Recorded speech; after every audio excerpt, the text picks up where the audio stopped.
Docks Marine opens 7 days a week from 8 to 5. Sales, rental, service, all in one place. It's at Docks Marine, 5803 Eichard Ridge Road. Welcome back as we have a look at Community Focus here on the WHKY News. I'm Ralph Mangum. WHKY's Arianna Mack has the latest from Nate Custer with FEMA. Joining WHKY, Nate Custer, Media Relations Specialist and spokesperson for FEMA, who has been such a big help in keeping us updated. Here he is. What FEMA is looking at is housing assistance for people who've been displaced. That can be temporary housing in a hotel or motel. We've already placed more than 4,800 households in temporary housing. We can do something called direct lease, where FEMA will try to locate any available rental units and place people in those.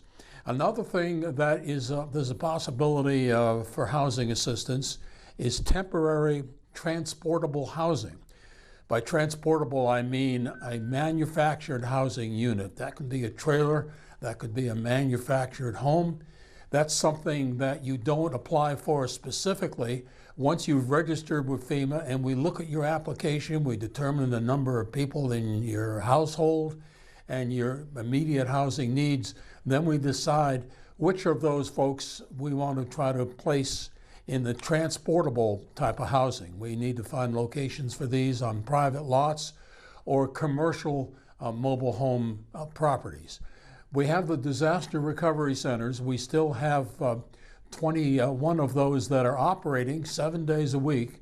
Perfect. And what would you tell someone listening who is hesitant to apply even now? I would tell them to go ahead and register. There's nothing to be afraid of by registering. Doesn't cost you anything. We extended the deadline until January 7th. The easiest way and the quickest way to register is do it online at disasterassistance.gov, disasterassistance.gov. Go to a disaster recovery center if you have not even approached FEMA yet, because at that center you can register and get the process moving along.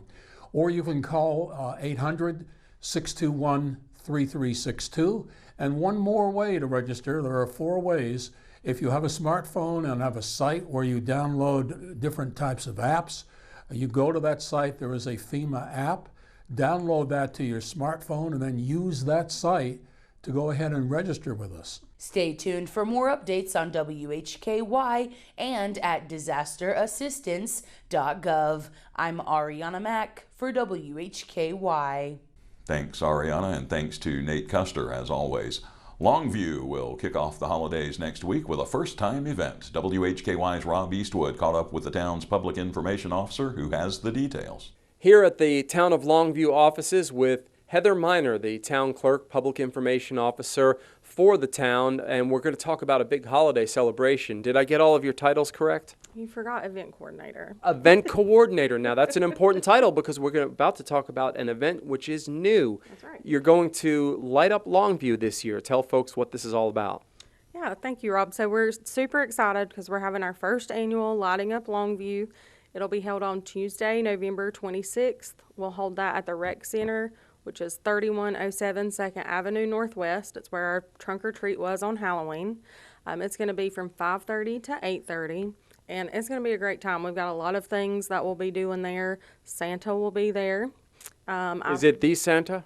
It's the Santa. It's the Santa. I've talked to him. He's the real deal.